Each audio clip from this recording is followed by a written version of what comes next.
Reconnexion réussie. Bon, bah super. Mais sauf que, ouais. Bon, bah me revoici. Décidément, je vais y arriver. Je suis parti, j'ai déconnecté de mon wifi, j'ai parti sur la 4G parce que merde, je me dis ça peut marcher. Et là, curieusement, tout remarche. Peut-être que c'est mon réseau qui n'a pas supporté.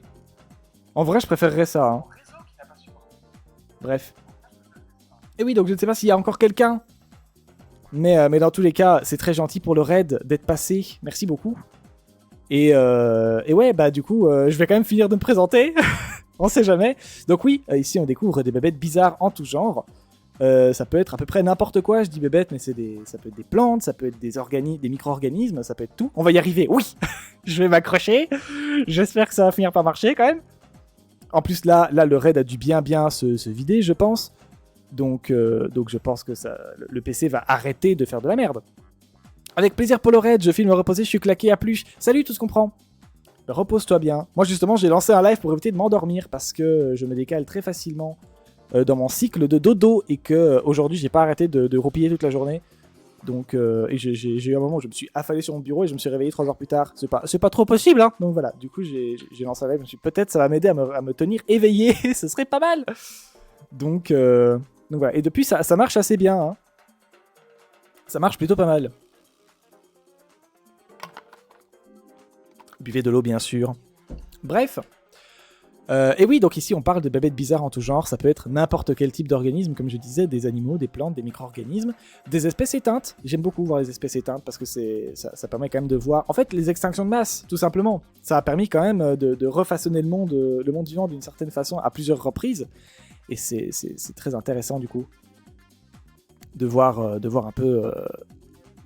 Les différentes routes qui ont été tentées par le monde vivant, je trouve ça trop intéressant. Et voilà. Sinon, ici en général, du coup, comment est-ce qu'on découvre les espèces ? Et ben, on lit des articles. Et à force de lire des articles, donc Animalia, National Geographic, etc., Nat Geo, à force de lire tout ça, bah déjà on finit par découvrir un certain nombre d'espèces. On en est à 171. Depuis la dernière qu'on a fait hier, c'était le gecko moussu à queue foliacée. Si vous voulez, il y a la liste. J'ai fait toute une liste des 170 bébêtes avec les noms communs et les noms scientifiques. La totalité est là. Elle est dans le titre. Hein, il y a la commande, c'est point d'exclamation Pokédex en minuscule et sans accent. Voilà, ça fait beaucoup de bébêtes. Et donc, à force de lire des articles où on découvre toutes ces bébêtes-là, et parfois de jouer parfois aussi on joue à Metazoa, du coup, de plus en plus, parce que je trouve que je suis pas trop mauvais à ce jeu. Et donc, en plus de ça, à force de lire des articles, on a tendance à découvrir des articles un peu pourris, de merde à chier. Je ne sais pas si vous avez vu passer ces fameux articles sur l'évolution des baleines, qui sont un peu en train de devenir ma némésis, hein, je vais être honnête. Ils sont en train de me rendre de fou. Voilà. Parce que ce sont... Donc c'est des articles où... donc j'ai fait 3 lives complets de plusieurs heures dessus. Tout est disponible sur ma chaîne YouTube où je fais aussi des petits épisodes de 3 à 5 minutes de vulgarisation scientifique que je vous invite à aller voir. Même chaîne, même pseudo, tout est pareil, hein, même PP, voilà. Les liens sont dans mon Linktree. Mais bref, vous pourrez me retrouver sur les réseaux aussi. Et donc j'ai fait des lives rien que pour ça, rien que pour parler de tout ça, parce que les articles en question sur l'évolution des baleines, même s'ils disent beaucoup de merde, ils utilisent des articles qui sont pertinents. Je vais aller voir ça. Bah merci, c'est gentil. Puis j'espère que je t'apprendrai des trucs quand même. C'est un peu le but. Je l'arc. Ok, Kiroy. Ah oui, je t'avais même pas dit bonjour parce que du coup j'ai croulé sous les trucs à faire. Oh là là. Avec tous les trucs qui n'allaient plus. Et oui, donc vous aurez toutes les VOD là-dessus. Bon, alors du coup, PC de merde oblige, malheureusement, j'ai un décalage son sur presque toutes mes VOD et je ne peux pas le régler. Il existe hein, des solutions pour le faire, mais mon PC ne les supporte pas. Je peux pas faire de montage sur mon propre PC, donc malheureusement, il y a un décalage son. Mais c'est pas grave parce que le micro s'est fortement amélioré depuis que j'ai commencé il y a 1 an et demi à streamer. Et donc, bon, les premières VOD, le son, c'était pas ça. Là, ça fait quand même depuis la 40e VOD qu'on commence à être pas mal. J'ai publié je suis en train de poster la 89e, justement. Donc voilà. On a bien avancé, quoi. Et donc, les articles sur les baleines, en gros, ils utilisent des arguments qui sont scientifiques, oui, mais leurs sources, en gros, ne disent absolument pas ce qu'ils leur font dire. Ils utilisent, par exemple, la loi de Dollo. Alors, je vais vous montrer vite fait, ça c'est rapide à faire, hein. c'est facile. La loi de Dolo. Vous remarquez comme les liens sont déjà tous affichés. Hein, c'est pas compliqué. On en a beaucoup parlé de cette loi qui est très intéressante et qui est tu vois, elle est vraiment très cool. Alors c'est quoi cette loi? Donc je rappelle rapidement le propos d'abord. Hein. On va vous remettre l'article tout pété de n'importe quel clampin dont j'ai parlé il n'y a pas longtemps. Alors lequel on pourrait faire Maxi Science, l'article date un peu, je suis pas sûr de vouloir réorienter vers ça. On va faire un article bien pété, type les déchargeurs peut-être. Oui, il y en a plein qui ont parlé de ça. Hein. Non, on va faire Maxi Science, c'est bon. Non, Maxi Science, il n'a pas un titre putaclic comme les autres, ça va être beaucoup plus facile de vous montrer avec l'article de Maxi Science, de Futura Science. Les dauphins et les orques ont franchi le point de non-retour de l'évolution pour vivre à nouveau sur la terre ferme. Évidemment, c'est faux. Bien sûr que c'est faux. Et malheureusement, c'est pas le premier article qui sort là-dessus. C'est le second d'une longue série d'articles de profiteurs, en fait, qui viennent surfer sur une vibe qui manifestement marche assez bien. C'est-à-dire qu'en fait, Maxi Science a publié son article traitant de ça vers 2023. 2025, 14 janvier 2025, on a Futura Science qui publie son torchon, là, même genre, en reprenant parfois les formulations. Et puis ensuite, les déchargeurs, SD, je sais plus quoi, un truc... Comment tu t'appelles, toi? SD, F, SCED, je sais plus. Il y a des S, des D et des E dans le titre. Et voilà, vous trouverez tous les articles dans les VOD. Futura Science en même temps. Oui, effectivement, c'est pas terrible, hein. Maxi Science, en vrai, j'en attendais mieux, mais c'est de plus en plus en train de pulluler sur Internet. Il y a de plus en plus de gens qui relayent ce type d'article. Et en fait, c'est de plus en plus en train de devenir une information en circuit fermé. Et ça m'énerve. C'est pas, d'un point de vue vraiment stricto sensu, une information en circuit fermé, dans le sens où une information en circuit fermé, c'est quand vous avez quelqu'un qui dit une info, une autre personne qui prend cette info et qui cite comme source la première personne qui a dit cette info. Mais sauf que la première personne qui donne le propos n'a pas forcément sourcé ce qu'il dit. Si moi je vous dis le ciel est rouge, et que mon pote m'entend dire que le ciel est rouge, et qu'il va dire à ses cousins que le ciel est rouge, la source, c'est pas moi. Si je dis selon une étude de Jean-Michel, la source c'est l'étude de Jean-Michel, sauf que mon pote va pas dire que c'est l'étude de Jean-Michel, il va dire c'est moi qui a dit. Voilà. Et ça, quand tout le monde finit par se citer les uns les autres parce que tout le monde a entendu dire d'un pote, non mais c'est le pote à machin qui a dit, et puis ainsi de suite, ça c'est une information en circuit fermé où on donne pas la source. Et parfois la source, il y en a pas. Alors ici la source il y en a deux qui sont vachement solides, le problème c'est que personne ne les a lues. Voilà, donc je vous invite à aller les lire parce qu'elles sont très cool, finalement. Voilà, donc je relis le titre rapidement. Les dauphins et les orques ont franchi, c'est même pas une question, Maxi Science prend au moins la peine de le formuler sous forme de question, mais Futura Science non. Les dauphins et les orques ont franchi le point de non-retour de l'évolution pour vivre à nouveau sur la terre ferme. Leurs arguments, c'est deux choses. Une étude publiée dans The Publishing of Royal Society, B, qui est quand même un truc bien foutu, n'est-ce pas? De Royal, là, hop là. Qui est en anglais, qui est long et compliqué, mais qui est très intéressant, et que j'ai lu 2 fois sur 2 lives différents. Je vais aller le voir dans les VOD, c'est assez intéressant.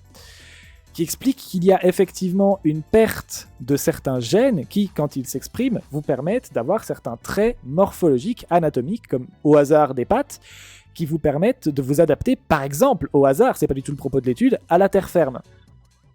Voilà, là vous trouverez le statut, si vous voulez, le A0, le lapin, c'est le niveau d'adaptation au milieu marin. A0, c'est pas du tout adapté, vous mettez un lièvre dans un océan, il se débrouille pas très bien. À droite, on pourrait croire que c'est une loutre, mais c'est pas une loutre, c'est un opossum d'eau. En tout cas, ça s'appelle water opossum ou aquatic opossum, je sais plus en anglais. A1, donc on va dire ça c'est les animaux semi-aquatiques. Et puis A2 et A3, c'est tous les deux des animaux, des niveaux, des étapes, on va dire, dites adaptées.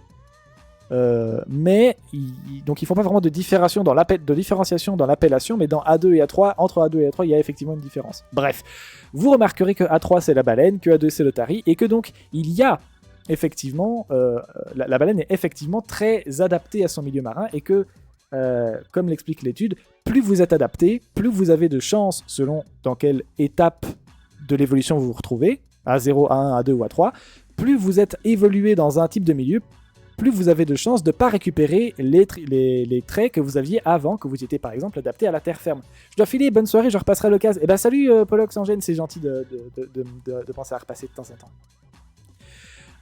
Et donc, les baleines sont très adaptées. Elles avaient, fut un temps, quand elles étaient terrestres, il y a quelques centaines de millions d'années, un truc comme ça, elles avaient donc des patounes, etc. Tout un tas d'adaptations qui faisaient qu'elles pouvaient se développer sur la terre ferme. Et effectivement, ces adaptations vont être galères à récupérer, dans le sens où c'est extrêmement peu probable. C'est vrai. Sauf que ça ne veut pas dire que c'est impossible. Donc les baleines pourraient parfaitement, au terme de plusieurs centaines de millions d'années, récupérer de quoi se déplacer sur la terre ferme et même s'adapter dans l'ensemble à la terre ferme. C'est possible. Retenez bien que c'est possible. Voilà. Parce que l'article ici a l'air de clairement affirmer que c'est pas le cas. Voilà. L'article, l'étude là, explique bien qu'en fait c'est juste peu probable.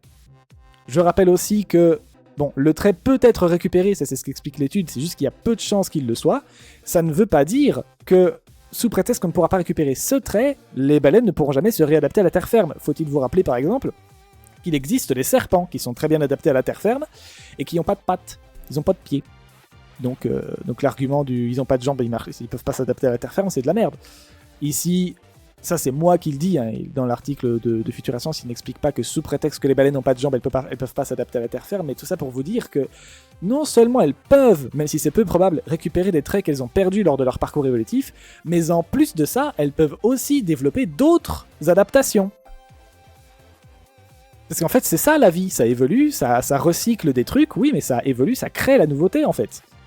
Donc c'est parfaitement possible, si les baleines étaient amenées à évoluer pour revenir s'adapter sur la terre ferme, elles pourraient parfaitement le faire. Alors évidemment, ça ressemblerait absolument pas à leur ancêtre terrestre, mais bon, je vous ferai remarquer qu'entre une baleine, qu'il y a quand même une sacrée différence quand même entre une baleine et un poisson. Pourtant, les baleines, c'est jamais que le résultat de très lointains descendants de cousins des poissons qui se sont réadaptés à l'eau. Selon cette logique-là, ça devrait pas exister, du coup, et même en imaginant, ça ressemblerait à des poissons, du coup. Mais sauf que c'est pas des poissons, c'est des baleines. Bref, donc voilà, tout ça pour dire que l'évolution n'est absolument pas fermée, il n'y a aucune porte de fermée, tout est potentiellement ouvert. C'est juste un parcours chaotique, aléatoire, et qu'on peut pas contrôler, et qu'on peut très difficilement prédire. C'est intéressant.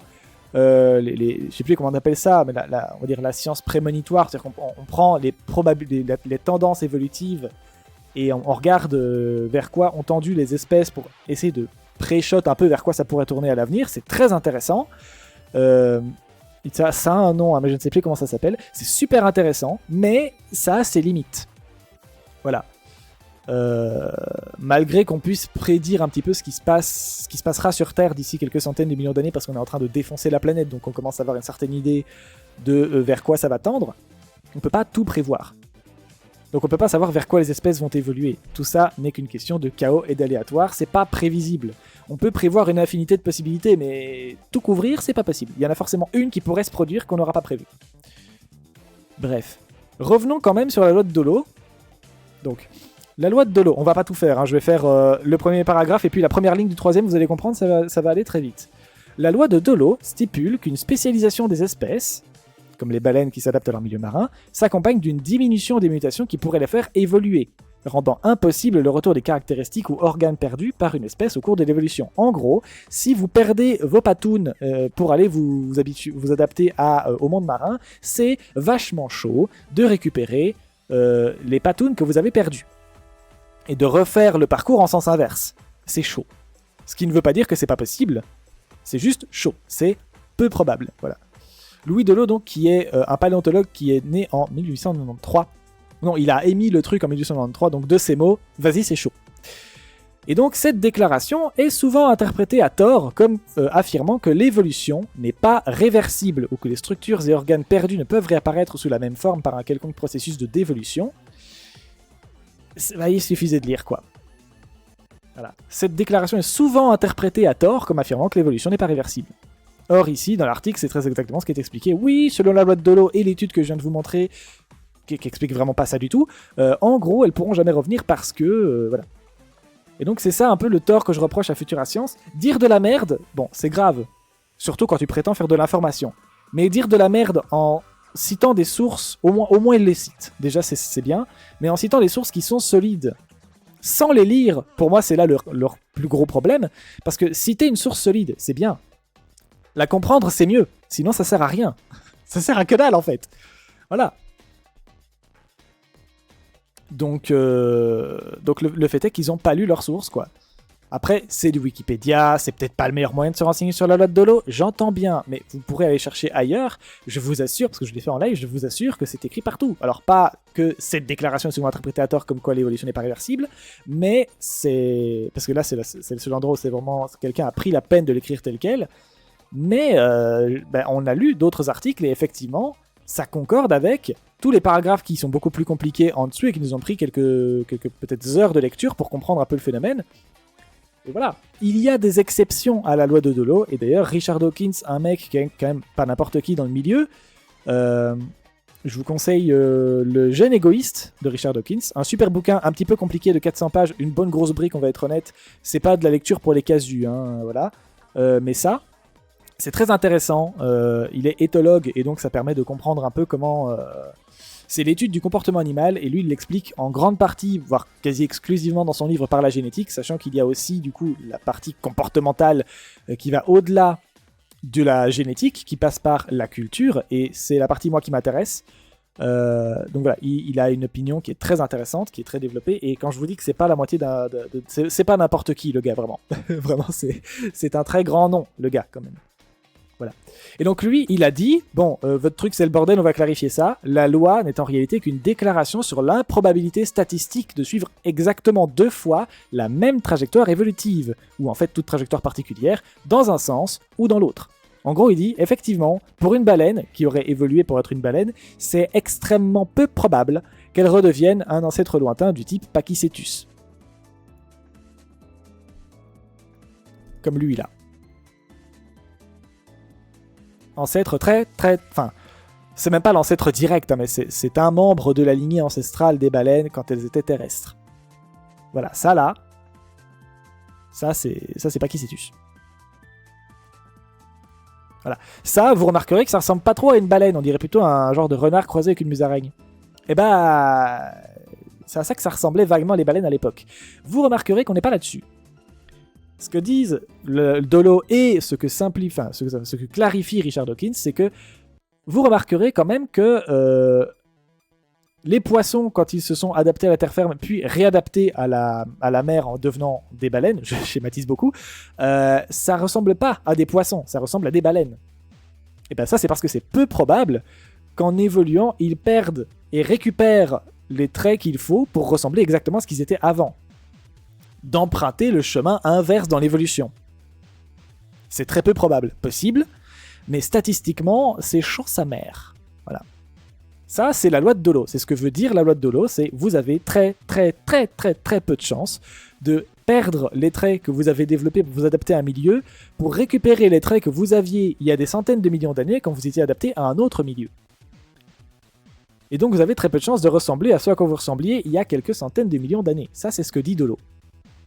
Et ici, l'étude qui parle de la loi de Dolo, entre autres, et de la loi de Bergman, ça c'est plutôt concernant l'adaptation des mammifères marins et plus exactement de leur tendance à devenir carnivores et à prendre en masse.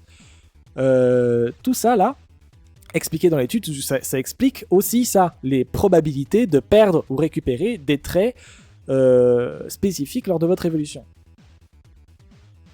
Mais sauf que bien sûr, ça ne veut pas dire ça. Ça ne veut pas dire ça. Voilà. Et donc ils ont pris pour le coup l'étude il y a plus de 2 ans et ils continuent de se faire du fric en sortant des articles tout pétés là-dessus et ça m'énerve. Oh, ça m'énerve. Voilà. C'est un peu en train de devenir ma némésis ce genre d'article parce que ça continue de sortir. Il y en a un qui est sorti il y a quoi, 2 semaines, moins, même beaucoup moins que ça. Il y en a un qui est sorti il y a 1 semaine peut-être. Et qu'on a aussi débunk. Mais du coup, Futura Science, Maxi Science, les déchargeurs... l'autre truc là, je sais plus comment ça s'appelle cette merde.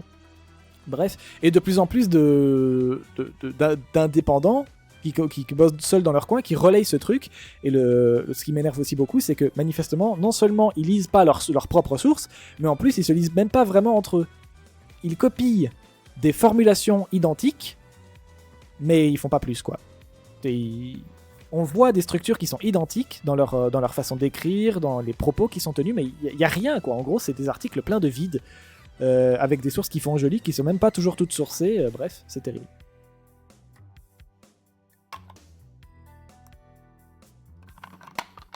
Donc voilà, tout ça me saoule très fort. Très fort beaucoup.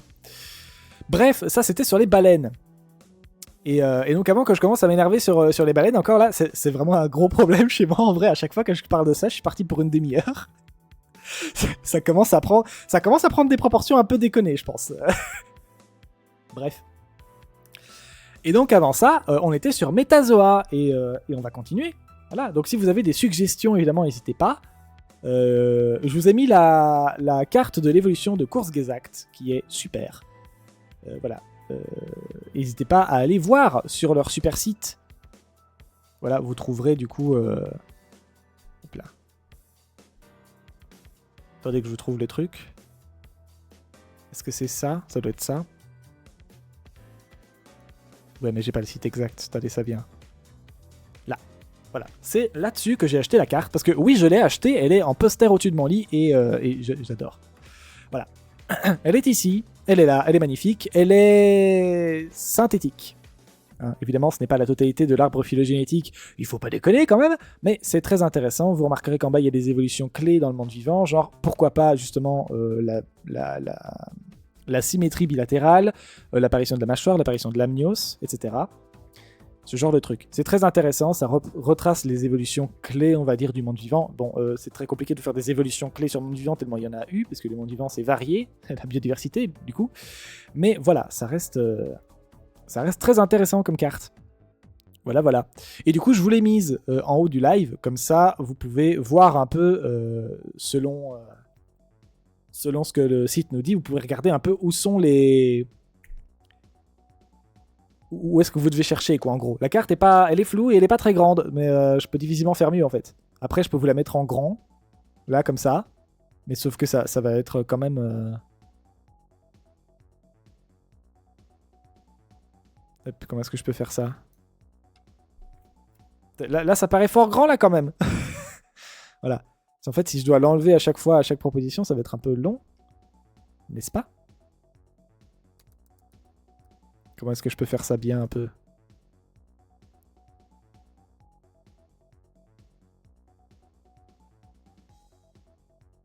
En fait, il faut quand même qu'on voit le fond, sinon ça ne sert à rien. Et oui. Bon, écoutez, il n'y a pas une différence folle, hein. Je suis pas conscient. Est-ce qu'on peut faire comme ça éventuellement? On n'a pas besoin de voir les côtés là, on s'en fout. Et oui. Tac. Voilà, on voit peut-être mieux comme ça. Oui, on voit mieux. Bon, après, sur PC, on voit un peu mieux, mais bon. Oh bah c'est gentil, merci. Merci Esbrouf. C'est gentil. Merci pour les follow. Il faut que je me mouche, mais on va continuer le métazoa. Hein, bah oui, bien sûr.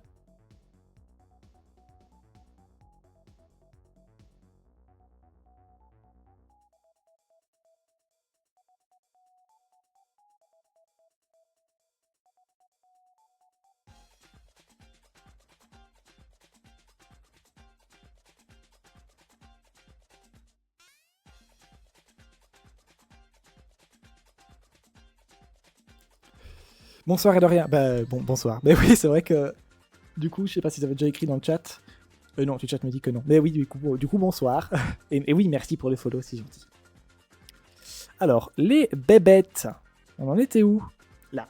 Donc on est sur un Laurasia terrien. Qu'est-ce à dire que ceci? Donc on est sur un truc qui est plus proche du tigre que d'autres... Enfin, voilà, gros résumé. On est sur du mammifère. Ça c'est sûr à 100%. Plutôt mammifère type Afrique et Amérique. Voilà. Après ça peut être large. Oui, globalement si vous avez des idées de mammifères en fait, hein, on est là-dessus. Pour l'instant c'est ça. Voilà, on est sur du mammifère. Ça peut être, bon évidemment les trucs que vous voyez, donc du rhinocéros, du cerf, du pangolin, du tigre, du hérisson, de la chauve-souris, mais ça peut être tout ce qui s'en rapproche plus ou moins. Donc tous les carnivores... oui, tous les mammifères carnivores, tous les artiodactyles, enfin on va dire tous les onguligrades, donc tous les animaux qui marchent sur leurs ongles, sur leurs sabots, donc vaches, chèvres, cerfs, etc. Donc n'hésitez pas si vous avez des propositions. Moi je vais mettre vache. Parce que c'est une vache. Ah bah putain. Ok, eh bah ça va aller vite. On est sur un boviné. Qu'est-ce que c'est quoi un boviné? Les bovinés, c'est précisément les vaches et certaines antilopes. Si vous voulez, par exemple, j'ai fait une vidéo de vulgarisation de 3 à 5 minutes. Là, elle fait 5 minutes pile avec... il y a 1 minute, où c'est pas vraiment de l'épisode à la fin, où je parle de ça, où je parle du lien entre les antilopes, les vaches et les chèvres. Donc je vais aller la voir, elle est sur YouTube, elle est très bien. Voilà. Et donc ici, les bovinés, oui. Alors il y a les bovidés, qui regroupent, comme je le disais, du coup, les chèvres, les antilopes et les vaches. Les bovinés, c'est uniquement les vaches et certaines antilopes. Parce que tout ça descend d'antilopes ancestrales il y a 20 millions d'années, un truc comme ça, je crois. Et en évoluant, ça a donné les bovinés, globalement les vaches, et les caprinés, globalement les chèvres. Sauf qu'à la base, il n'y avait pas tout ça. Les bovinés et les caprinés n'ont pas tout de suite donné des vaches et des chèvres. C'était des antilopes. Et du coup, lors de leur évolution, on avait d'abord des antilopes, et puis les vaches et les chèvres qui sont apparus chacun de leur côté. Donc, chez les bovinés, on a les vaches et les antilopes. Parce que du coup, les antilopes de l'époque, il n'y en a plus, mais les antilopes de maintenant, elles sont là, et elles descendent de ces antilopes ancestrales. Donc dans le groupe des bovinés, vous avez les vaches et les antilopes. Et c'est ça aussi qui fait que vous avez certaines antilopes qui ressemblent ou à des vaches ou à des chèvres, parce qu'en fait, c'est des cousines très proches. Si vous voulez, elles n'ont pas parfaitement décidé de ressembler à des antilopes lors de la révolution. Elles étaient juste ça a créé des nouveaux groupes, quoi. Et en se différenciant, ça a donné des antilopes qui ressemblaient plus à des vaches ou à des chèvres qu'autre chose. Comme le... Ah merde, comment il s'appelle celui-là? J'arrête pas de... Je l'avais, mais je l'ai oublié. Le saola. Voilà, le saola. Une espèce dont le statut de conservation me désespère. Ça fait des dizaines d'années qu'on n'en observe plus, et les rares fois où on en observe une, à chaque fois, on la trouve, après on la capture, et après, dans les 2 semaines, elle meurt. Voilà. C'est pour ça qu'on n'a pas des masses de vraies photos, c'est surtout des dessins ou de l'IA malheureusement, mais je vous assure qu'on en a dans le tas, il y en a qui sont des vraies photos, mais vous dire lesquelles, je ne saurais pas malheureusement. Bref, voilà, prenons cette image-là qui est quand même assez représentative. Ça là, je vous assure que c'est pas une chèvre, et, attention, c'est pas une antilope non plus. Mais c'est quoi du coup? Alors, c'est pas tout à fait une vache, mais c'est plus proche des vaches que de quoi que ce soit d'autre. Et oui, parce que comme j'ai dit, si ça marche dans un sens, ça marche dans l'autre. Les antilopes, en évoluant, ont donné les vaches, donc il y en a qui sont pas tout à fait au clair avec ce qu'elles sont visuellement, il y en a qui ressemblent plus à des vaches qu'à des antilopes, ça marche dans l'autre sens aussi. Et oui, puisqu'elles descendent d'une apparence similaire, parce que les antilopes, c'est un terme qui est très compliqué, qui est difficilement définissable de manière génétique. Aujourd'hui, quand on parle d'antilopes, en général, on parle plutôt de silhouette. Voilà, les antilopes, c'est des animaux qui ont une silhouette élancée, voilà. Bon, en fait, on est surtout sur des animaux qui ont une silhouette élancée, et c'est pas grand chose de plus. Hein. Il y a une vision génétique du bordel, mais là, c'est au-delà de mes compétences. Hein. Là, je sais pas l'expliquer. Mais en tout cas, si vous voulez savoir différencier à coup sûr un animal entre une vache... Ah, j'ai encore Twitch qui s'est déconnecté. Non? Si? Je ne sais pas. Est-ce que Twitch est encore déconnecté? Pas Twitch, OBS je veux dire. Non, c'est bon. Ou alors je suis revenu, je ne sais pas. Bref, et donc je disais des choses. Oui, j'ai un TDAH, c'est compliqué de garder le fil de mes pensées.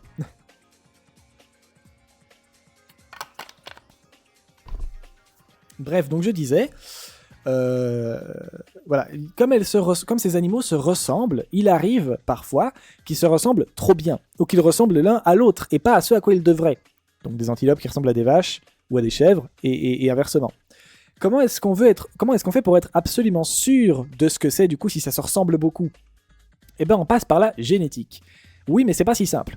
C'est pas genre, vous avez le génome d'antilope, le génome de vache et le génome de chèvre. Alors, il se trouve que les vaches et les chèvres ont un génome, donc un ADN facilement reconnaissable, un ADN précis qui contient certains trucs, en gros, ils ont une carte d'identité qui est claire.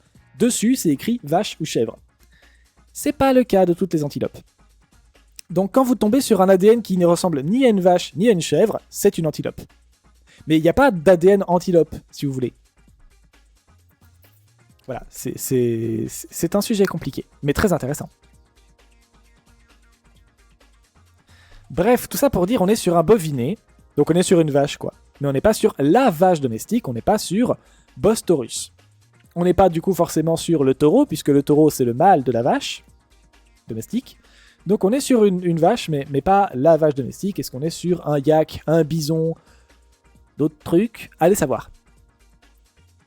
Voilà, je rappelle que si vous avez des suggestions, évidemment, je prends. Moi, je vais essayer le yak. Alors, on est sur un boviné, mais ce n'est pas le yak. On va essayer le bison. Et oui, c'est le bison d'Amérique. Bison. Le bison d'Amérique est l'une des 2 espèces de bisons encore vivantes, l'autre étant le bison d'Europe. Le bison des plaines, une de ces 2 sous-espèces, est caractéristique des grandes prairies du Midwest en Amérique du Nord. Il était un animal essentiel pour de nombreuses cultures amérindiennes. Suivant. Alors, j'aime bien commencer par le tigre, donc je commence toujours par le tigre. Parce que ça déjà c'est joli, puis ça défriche bien en fait le monde vivant, hein, ça permet quand même d'avoir une idée assez claire. Vous remarquez qu'on tombe souvent sur les laurasiatériens qui du coup sont des mammifères. Donc alors après, si j'avais mis vache, ça aurait été pareil, hein, mais le tigre c'est pratique. J'aime bien. Donc de nouveau, du mammifère, à peu près ce que vous voulez. Ça peut être à peu près n'importe quoi. Hein. Donc oui, de nouveau les trucs qui sont là, rhinocéros, cerf, pangolin, tigre, hérisson, chauve-souris. Ça peut être de l'éléphant, ça peut être... Alors, plutôt... Ouais, donc sur des mammifères plutôt que des... marsupiaux. Mais voilà, des mammifères quoi. Des mammifères placentaires. Il me semble que c'est ça qu'on dit. Est-ce que c'est un chien? Non, un chien IEN, pitié. C'est pas un chien. C'est pas un carnivora du coup. Alors il faut pas confondre les carnivoras, le groupe phylogénétique, et les carnivores, ceux qui mangent des animaux. Enfin de la viande. Donc des animaux. Ce n'est pas ça. Les carnivores, c'est ceux qui bouffent de la viande. Les carnivoras, c'est un groupe précis qui a un ADN précis et des caractéristiques morphologiques, anatomiques précises aussi. Donc, dans le tas, vous avez les chats, les chiens, les ours, oui, mais vous avez aussi d'autres trucs. Comme les mangoustes, qui sont chez les Feliformia, je crois. Donc, on est plus les mangoustes type suricate, etc., sont plus proches des chats que d'autres trucs. Vous avez du morse, de l'otarie, mais pas des baleines. Attention, les baleines, elles descendent... Enfin, ce sont des artiodactyles, des cétartiodactyles. Voilà, donc, c'est pas là-dedans.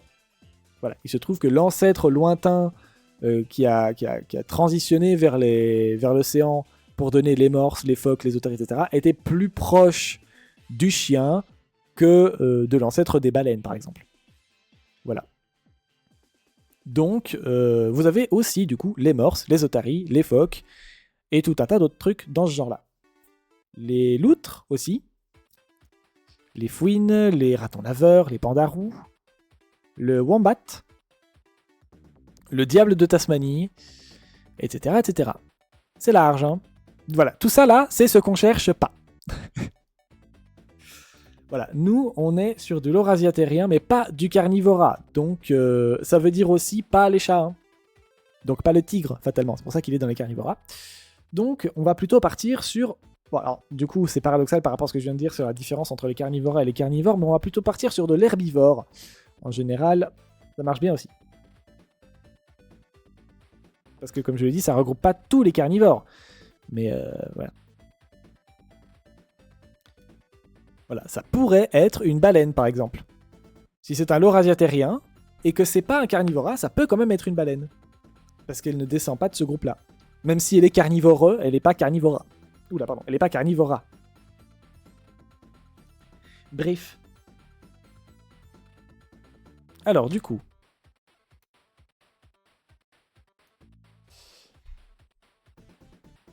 Ouais, je vérifie les trucs. Ah ouais. Non, c'est bon. Je vérifiais le décalage que vous aviez, mais non, c'est bon, vous avez pas trop de décalage. Vous avez genre 3 secondes de décalage, ça va. Oui, ça a marché hein, de vous mettre sur la 4G. Comme quoi, je suis pas si sûr que c'était le raid qui a vraiment tout fait planter. Enfin, si, le raid a manifestement brusqué un petit peu le PC, mais je crois que ça venait d'autre chose. À mon avis, c'est autre chose qui a fait planter OBS en boucle. Mais quoi, allez savoir. Bref.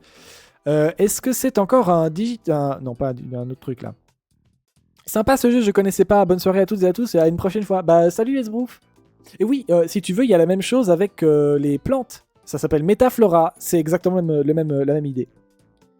Je trouve, parce que j'ai beaucoup plus de connaissances sur les animaux que sur les plantes, je trouve que vraiment Metaflora c'est le niveau difficile de Metazoa. Mais ceux qui s'y connaissent en plantes, du coup, vont y trouver beaucoup plus leur compte que moi. Voilà, donc n'hésite pas à aller voir sur Metaflora, du coup. Et bonne soirée, du coup. Pecora, ce n'est pas... non, c'est un Pecora, donc ça peut être une vache. Merci de l'info, bah de rien, y a pas de souci. Ça peut être une... donc c'est pas une vache, mais ça peut être une autre vache. Ça peut être un... non, ça... alors, oui, si. Ça peut être un cerf. Ça peut être une chèvre. Etc. etc. Les Pecora sont un clade de mammifères artiodactyles du sous-ordre des Ruminantia.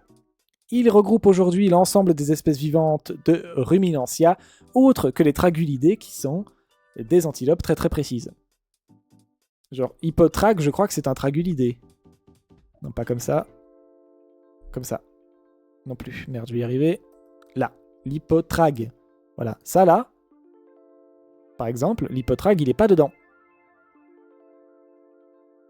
Ah si, il est totalement dedans. Bon, bah, j'irai me faire foutre alors. Les hippo quoi? Les Tragulidés. Les Tragulidés, c'est des antilopes précises, je crois. Ça bouge pas, mais...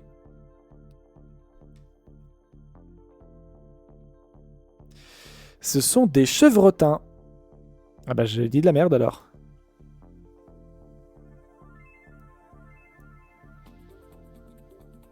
Ruminants sans cornes. Ah, donc, oui, non, c'est pas du tout des antilopes. L'un des traits caractéristiques des antilopes, c'est qu'ils ont des cornes. Donc c'est pas du tout des antilopes. Bref, oubliez. Mais je ne sais pas... Oui, je dit de la merde, tant pis. Bref. Donc on est bien sur un Pecora, pas sur un bovidé. Donc on est sur un cerf, a priori. Un bovidé, je rappelle, c'est chien... non. Allez, la fatigue. Les bovidés, ce sont les chèvres, les vaches et les antilopes. Si ce n'est rien de tout ça, mais que c'est quand même un Pecora, eh ben c'est plutôt un cerf a priori, ou peut-être, je suis pas sûr, une girafe. Peut-être. On va essayer le cerf. On a eu l'élan tout à l'heure, il n'y a que 2 espèces de cerfs sur le site, il y a le cerf de Virginie et l'élan, donc c'est pas possible que si c'est pas le cerf de Virginie, bah ça me paraît peu probable que ce soit l'élan, quoi. On vient de l'avoir. Et c'était le cerf de Virginie. Et oui, le cerf de Virginie, couramment appelé biche des palétuviers en Guyane, et chevreuil au Québec, en Louisiane et dans les régions canadiennes francophones, etc. Bref, on l'appelle comme ça là-bas. C'est un cervidé originaire d'Amérique. Bon, c'est un cerf, quoi. Le cerf est un cerf. Voilà. Le cerf est un cerf. Hop là. On est de nouveau sur un euthérien. Alors, les euthériens, c'est tout ce qui regroupe les trucs plus proches des mammifères placentaires que des marsupiaux. Exit les kangourous. Bonjour, devinez quoi? Bah, des vaches, hein. Et oui, et oui. Est-ce que c'est une vache? Non. Est-ce que c'est un éléphant? Ah, on est chez les afrotériens. Ça veut dire, entre autres, les taupes dorées, les macrocélidés, les tenrecs, les tubulantidés, les tubulidentés, rien à voir, et les iracoïdes, et les proboscidiens et les siréniens. Alors, les siréniens, c'est les dugongs, mais ils sont pas sur le site, ou alors pas sous ce nom-là. Regardez. Voilà. Il y a les éléphants. Il y en a 3 espèces, il me semble, aujourd'hui de connues. Il y a l'éléphant d'Afrique, l'éléphant d'Asie et l'éléphant des forêts d'Afrique. Je crois. Enfin, des forêts, j'en suis sûr, mais ou alors des rivières, ou je sais plus. D'Afrique ou d'Asie, je dirais que c'est d'Afrique, mais écoutez, ma connaissance géographique, elle est catastrophique. Voilà. Sinon, donc la taupe, l'oryctérope que vous voyez en haut à gauche, ça peut être tous ces trucs-là. Donc ce n'est pas l'éléphant. Est-ce que c'est un oryctérope? Et bim, c'était l'oryctérope du Cap. Yes. L'Oryctérope du Cap, parfois appelé cochon de terre par traduction de son nom en afrikaans Edvark. C'est ça. Erdvark. Bon, j'ai massacré le nom de la langue, mais... Hein, est un mammifère essentiellement termitivore d'Afrique qui joue un rôle écologique important en contrôlant l'extension... Non, l'extension, ah, c'est mieux. Des populations de termites. Ça évite qu'il y ait des termites partout. D'ailleurs, l'Oryctérope, on l'a découvert sur la chaîne. On a fait un live entier rien que sur lui. En partir sur une vache, parce que décidément, on a beaucoup des trucs qui... Voilà, on est souvent par là. On est sur un terrien. C'est les marsupiaux. Il correspond au groupe couronne comprenant à la fois les placentaires et les marsupiaux. On est plutôt sur des marsupiaux. Hein. Marsupial, bref. Est-ce qu'on est sur un koala? Alors là, je vais avoir besoin d'un coup de main pour être honnête, parce que mes connaissances en marsupiaux sont médiocres. Tout à l'heure, j'ai eu de la chance, je suis tombé sur le kangourou roux, l'un des 2-3 trucs que je connais et qui sont sur le site, mais je vais pas avoir cette chance 2 fois, je pense. On est chez les Diprotodontia, un ordre de mammifères marsupial le plus représenté. Il compte 12 familles rassemblant 117 espèces, et ça va être compliqué. Voilà. Donc si ce n'est pas un koala, et que, on va essayer, mais que ce n'est probablement pas le kangourou, et non, qu'est-ce que c'est que ce truc? Ouais.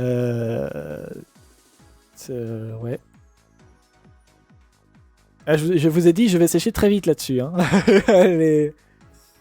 Ouais. Peut-être le wombat. C'est un marsupial, ça. Non? Alors, c'est pas lui qu'on cherche, mais est-ce que c'est un marsupial? Oui. Mais c'est pas ce qu'on veut. Peut-être le diable de Tasmanie? Non? Bah, j'ai fait le tour, hein, je crois. J'ai fait le tour de ce que je connais, hein. Quelqu'un connaît des marsupiaux? Autre que le marsupilami, bien sûr. Qui ressemble d'ailleurs plus à un primate qu'à un marsupial, mais bref.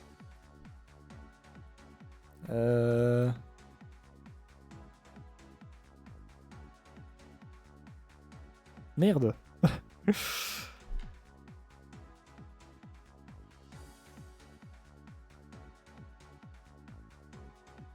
Je cherche, mais je vais claquer un indice, hein, je crois, parce que sinon on va pas avancer.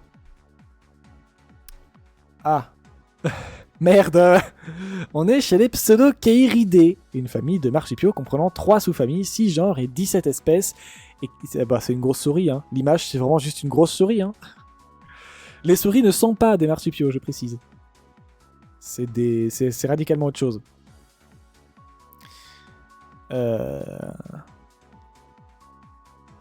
D'ailleurs, les souris, c'est plus proche des primates.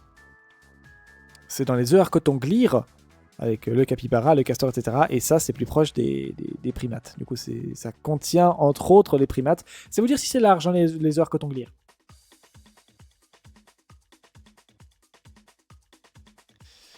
Et on n'a plus droit à un indice, et je sais toujours pas ce que c'est. On n'a plus d'indice, et je ne sais pas ce que c'est. Musaraigne, non. Bandicoot lapin, ils l'ont pas, je crois. Non. Le bilby, c'est l'autre nom. Ils l'ont pas non plus. Ah, la gerbille. Non, la gerbille, c'est chez les souris aussi. Bah, je sais pas, moi.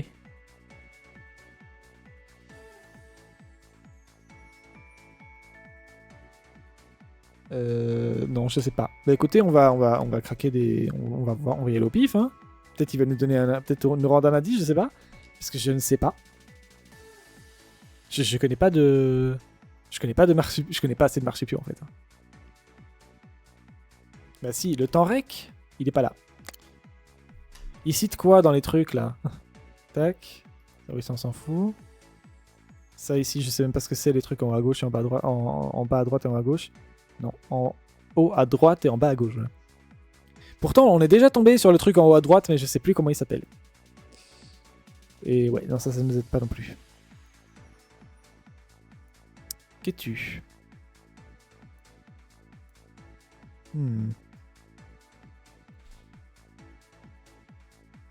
Bah, je sais pas, hein. Écoutez, on va y aller au pif.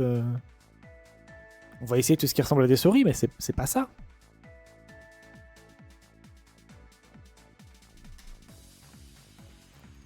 Les pseudo-kéiridés, toujours. Hein.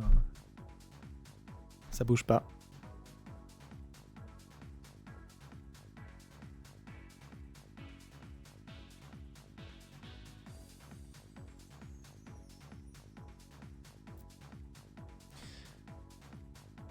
Bon écoute, on va aller voir dans le... Parce qu'en fait là je ne sais pas, j'ai pas les connaissances, j'ai pas envie de craquer tous les trucs sans pouvoir jouer un peu, donc on va aller voir un peu ce qu'il y a dans le groupe des pseudo-kéiridés. Il y a quoi là-dedans? Ah, je vois Opossum. Gna gna gna gna. Gna gna. Oui, des trucs qui commencent tous par pseudo-Kyrops bien sûr. J'ai vu Ring-tailed Possums. Est-ce que c'est un opossum? Là, avec un seul P. Hop. Vas-y, c'est pas un opossum. Mais c'est quoi en fait? C'est que ce truc?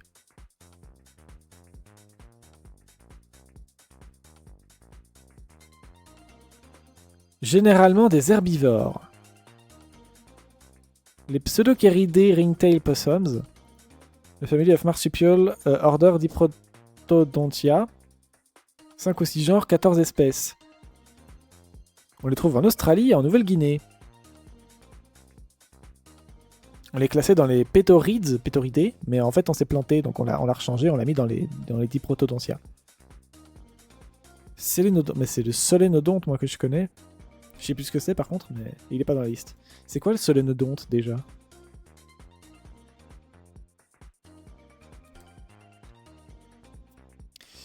Ah, mais oui!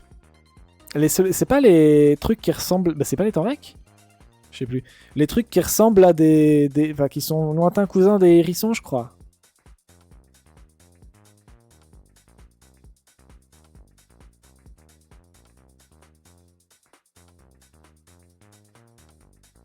Souvent comparés aux musaraignes, les solénodontes ressemblent aux rats avec un museau cartilagineux extrêmement allongé, une queue longue, nue et écailleuse. Ils ont des petits yeux et un poil rêche allant du brun foncé au noir. Ils vont de 70 à 80 cm de long, du museau à la queue. Ils ont la réputation d'être irascibles et ils poussent des cris ou sont capables de mordre au moindre signe de provocation. Bon. Ces insectivores nocturnes présents à Cuba, notamment uniquement à Cuba et sur l'île d'Hispaniola, sont en voie d'extinction. Yeah, let's go.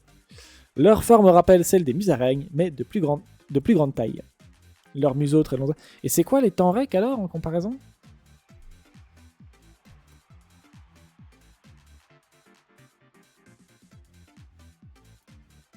Eh vas-y, ça ressemble, hein.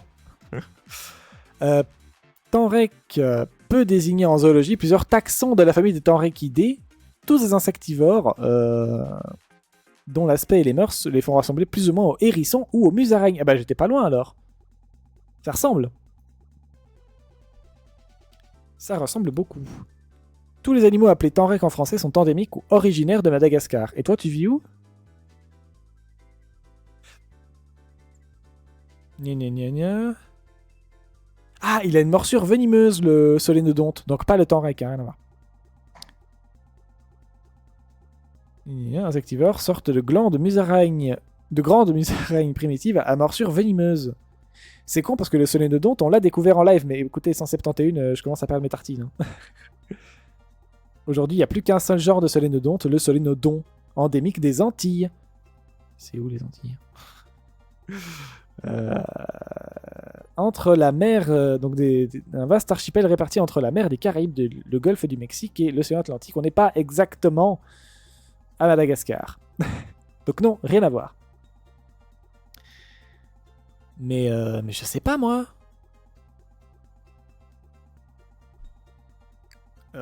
Non, écoutez, je sais pas. On va griller les trucs jusqu'à ce qu'ils nous disent, hein, parce que voilà. Il nous dit même pas ce que c'est en plus. Tenrec, autre chose, voilà, ça là. On nous donne même pas de type d'espèce, c'est quoi ce truc?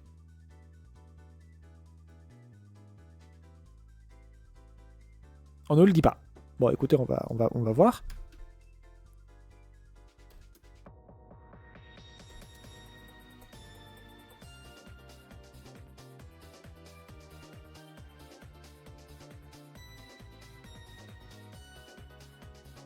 Qu'est-ce que c'est que ce truc? Parce que du coup, c'est quand même pas n'importe quoi. Le phalangier. Ah, ben c'est le machin en haut à droite dont je parlais tout à l'heure. C'était ça le nom. J'avais oublié, mais du coup, là, je me souviens. Ouais. De le relire, ça, je me souviens. Le phalangier, c'est le truc noir et blanc, là. Voilà, c'est ça. Le phalangier, décidément, il veut pas rentrer dans ma tête, celui-là. Le phalangier volant à queue courte. Pétorus breviceps. Souvent appelé plus simplement le phalangier volant. Effectivement, j'ai moins l'impression d'être en train d'éternuer quand je prononce son nom comme ça. Ses noms vernaculaires sont phalangers, mais beaucoup préfèrent Sugar Glider, ou Sugar, ou Soussou. C'est mignon les Soussous. Le phalangier volant est un petit marsupial originaire d'Australie, de l'Est et du Nord de la Nouvelle-Guinée, de l'archipel de Bismarck. Également introduit en Tasmanie, capable d'effectuer des vols planés. Encore un truc qui plane dans le vent. La traduction littérale de son surnom anglais Sugar Glider amène l'usage inapproprié de surnoms tels que planeur à sucre. Oui, alors ça par contre c'est beaucoup moins instinctif.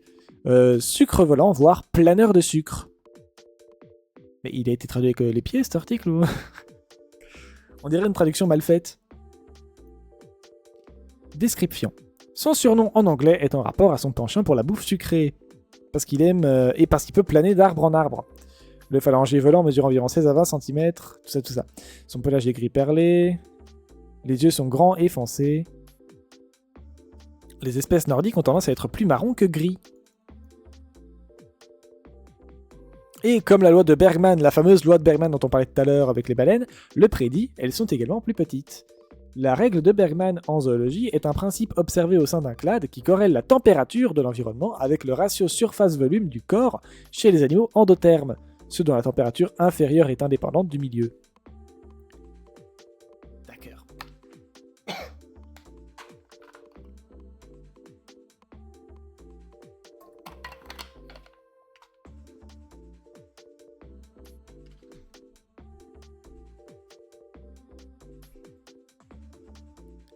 Cependant, la caractéristique la plus remarquable du phalangier volant sont les deux patagiums, les membranes, issus du cinquième doigt du membre avant jusqu'au premier orteil du membre postérieur. Ils sont parfaitement invisibles quand l'animal est au repos et donnent simplement l'impression qu'il a perdu de son poids. Il se voit immédiatement quand le phalangier volant décolle. Les patagiums sont utilisés pour planer d'arbre en arbre. Quand ils sont déployés, ils forment une surface aérodynamique de la taille d'un grand mouchoir. Et ce n'est pas le seul animal à faire ça. Le patagium, c'est exactement ce qu'on peut retrouver chez un animal qui, pour le coup, vole, les chauves-souris. C'est la même structure, sauf que ça relie, on va dire, les... Ça fait partie de la patte, quoi. Et il n'y a pas que lui. Je sais pas si on peut vraiment dire reptilien, je ne sais plus si c'est un lézard, un reptile ou un lézard, mais je crois que c'est un lézard. Mais le dragon volant, Dracos volans, est aussi capable de faire exactement la même chose. Il peut planer sur plus de 30 mètres d'arbre en arbre, des très grands arbres, parce qu'il a, comme on peut le voir ici, un patagium qui lui aussi va se rétracter quand il vole pas. Et du coup on le voit pas non plus. Voilà.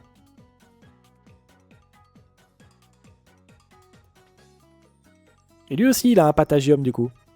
Embuscadé 2, follow la chaîne. Bon, merci. J'ai plus de voix. Merci pour le follow. Embuscade 2.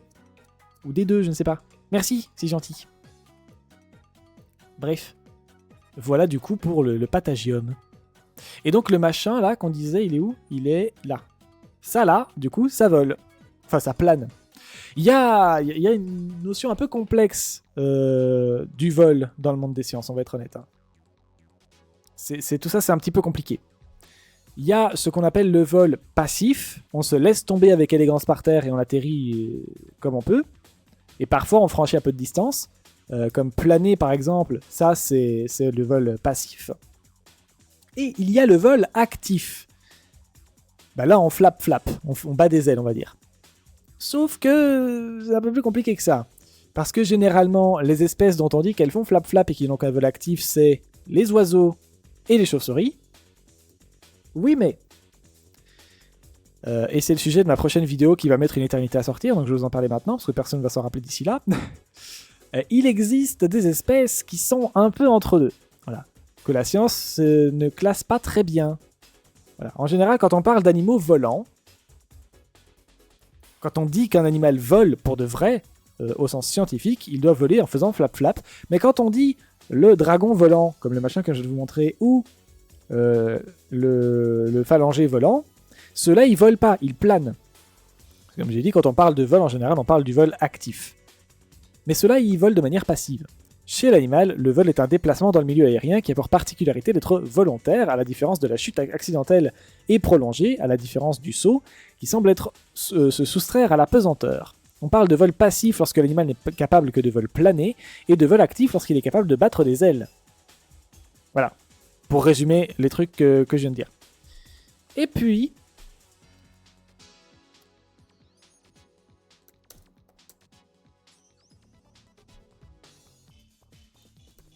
le calmar volant. Et alors le calmar volant, même idée, il plane. Oui, mais en fait non. C'est beaucoup plus cool et compliqué que ça. Je vais pas vous lire tout l'article, je vous invite à aller voir. Donc moi j'ai tapé calmar volant, baleine sous gravillon, vous tomberez tout de suite dessus. Les calmars volants et leur jetpack 100% naturel. Et effectivement, il y a au moins cette partie-là qui est intéressante, mais ça va beaucoup plus loin que ça. Donc ça explique la différence entre le vol et le saut. Pourquoi et comment les calmars volants font pour s'élever au-dessus du sol. Parce que oui, le saviez-vous, les calmars volants... Alors, il y a les poissons volants qui prennent de l'élan et se balancent au-dessus du sol, enfin au-dessus de la mer, pour planer un peu sur le vent. Et ça leur permet de fuir en prenant beaucoup de distance et en se mettant en dehors de l'eau, donc en dehors du milieu où ils sont traqués. Bon, du coup, il y a les oiseaux au-dessus, mais bref. Voilà, ça fait quand même qu'ils sont... ça leur permet d'échapper à leur prédateur. Mais eux, ils ne font vraiment que planer, a priori. Je n'ai pas lu de trucs dessus, mais il semblerait que ceux-là, ils font que planer, ils déploient leurs nageoires, et ils glissent sur le vent. Les calmars, c'est un autre bordel. Donc, il y a des animaux, des calmars volants, qui ont été observés. Alors déjà, les calmars volants, ils volent pas tous de la même manière.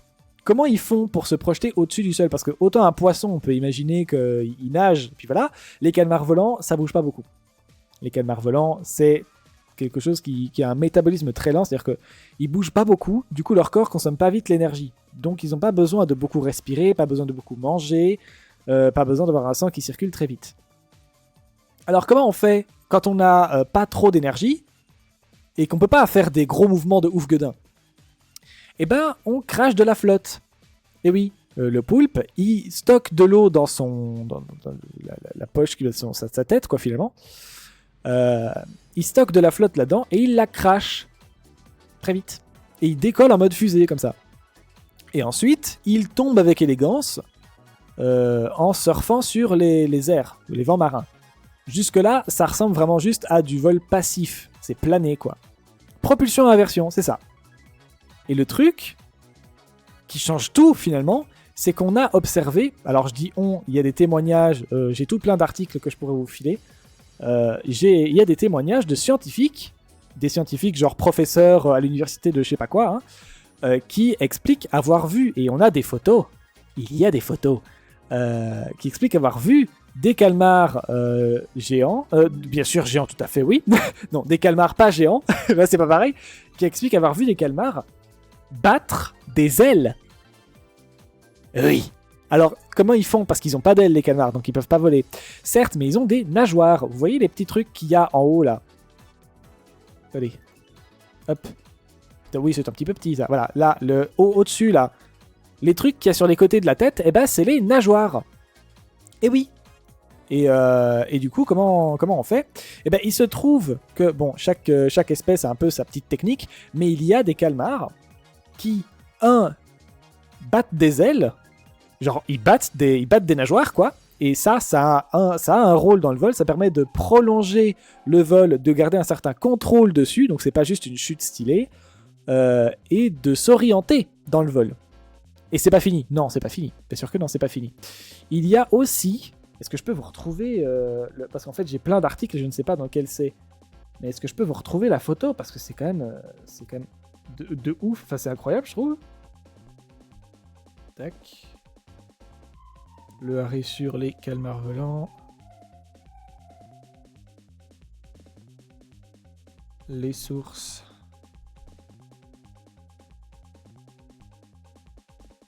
Elles sont là.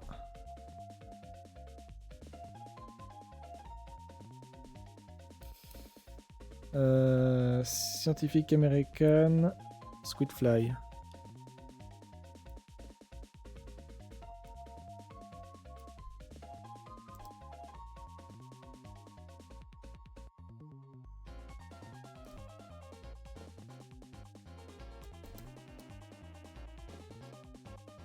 Hop. Est-ce que je peux trouver ça comme ça en 2-2 ? Pas sûr. Hein. J'aimerais bien, mais je suis pas sûr. Ah, si, peut-être. Ah, oula, dis donc. Le PC, il aime pas. Hein. Non, c'est pas le même site. Hein. Non, c'est pas le même site. De toute façon, il y a forcément moyen de trouver ça ici. Non. Ah, fait chier. J'aimerais vous montrer l'image. En gros, pour faire court, les calmars utilisent leurs tentacules en les courbant d'une manière qui n'est pas du tout naturelle pour créer un genre de surface comme des ailes. Ils se rajoutent une paire d'ailes en faisant ça. Et c'est super impressionnant. Est-ce qu'il y a vraiment pas moyen que je vous trouve l'article où ça se voit ça ?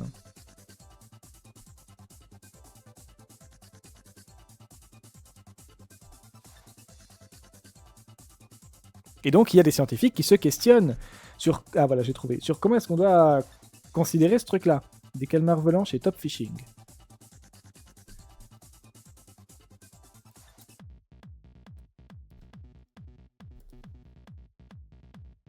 Comment est-ce qu'on doit considérer ce type de vol ? Est-ce que c'est actif ou est-ce que c'est passif ? Voilà, c'est ce site-là. Et là, vous voyez que...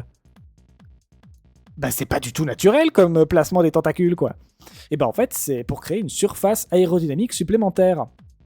Il se crée une nouvelle paire d'ailes, en fait. Voilà, et les nageoires sont bien tendues, et voilà, ça leur permet... Et ici, si vous zoomez un petit peu, vous voyez qu'il y a un genre de truc flou, là, entre le bas de la tête et les deux tentacules. Vous voyez ce que c'est ? Et ben c'est le jetpack. C'est le calmar... selon les espèces, vont avoir tendance à stocker de l'eau dans la tête après s'être éjecté hors de l'eau pour pouvoir quand même continuer à cracher de l'eau et à quand même prolonger l'expulsion, si vous voulez. Donc c'est littéralement un jetpack. Voilà. Et donc là, ce qu'il fait, c'est qu'il crache de la flotte. Allez, il continue à cracher de la flotte. Au passage, ça lui permet aussi de se vider de son poids et donc de s'alléger. Et donc de mieux voler. C'est trop cool. C'est un bordel. On peut vraiment parler d'un type de vol, parce qu'en plus, selon comment sont orientés les tentacules, ils peuvent aussi servir de frein. Et donc là, il y a l'étude en question qui parle de ça, Scientific American, dont je parlais tout à l'heure, justement, enfin, il y a 10 secondes avant que je sorte cet article-ci. Voilà. Et hop. Et là, ils expliquent, du coup...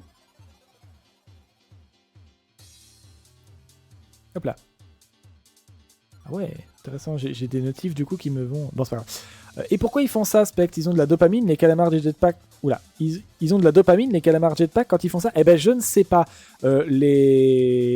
Ici, le vol actif, passif, on ne sait pas encore trop, parce qu'ils battent des nageoires et qu'ils ont leurs nageoires, leurs tentacules, selon comment ils sont orientés, permettent de servir de frein. Donc ils ont un certain contrôle sur leur vol quand même. Bref, on va dire leur vol, qu'il soit actif ou passif, est très clairement une technique de survie. C'est pour échapper à leurs prédateurs. Comme j'ai dit, ils ont un métabolisme assez lent. C'est des gros branleurs, ils foutent rien de leur journée. Un peu comme moi. Du coup comment ils s'évadent, si vous voulez, quand un prédateur les traque ? Eh ben, ils font ça. Ils s'envolent en mode jetpack hors de la flotte pour pouvoir aller...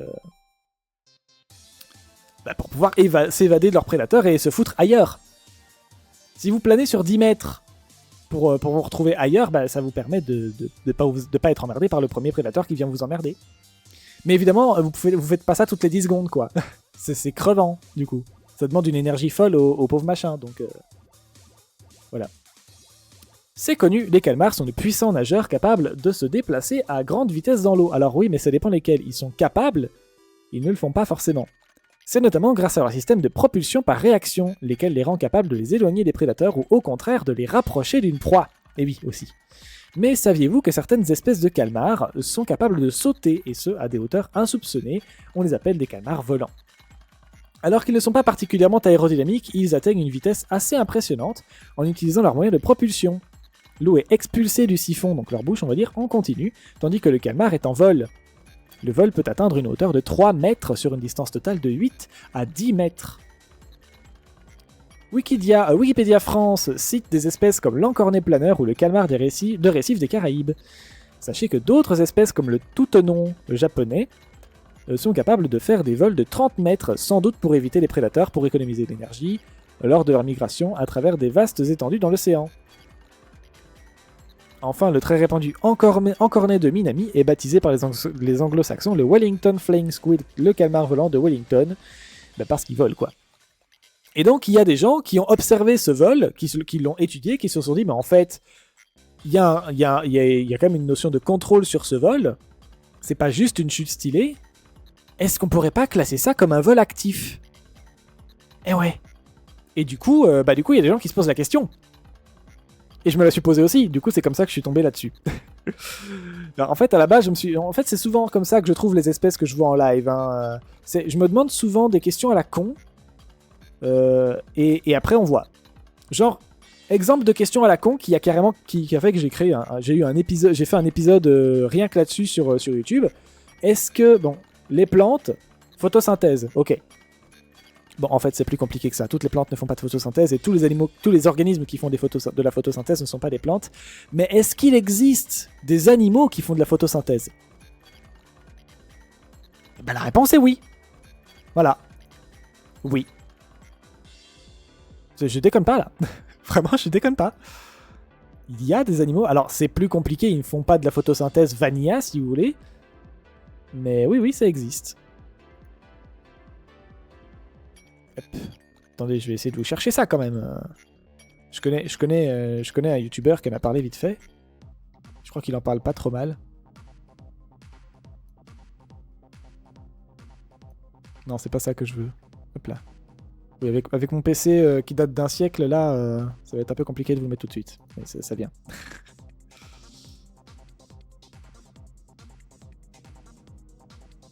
Hop, tiens, j'ai pris un abonné sur YouTube. Je ne sais pas qui c'était, mais c'est gentil. C'est peut-être Poloxangène, tiens, d'ailleurs. Tac. Hop.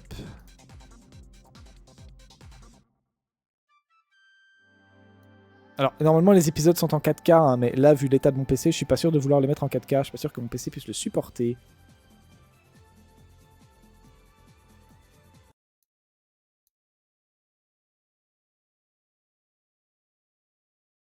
Hop. C'est tout un bordel pour le mettre, ça, mais bon. Voilà. Est-ce que vous êtes prêts? Pas parmi les mammifères, non? De quoi? Qu'est-ce que j'ai dit? Les poulpes? Non, c'est pas des mammifères.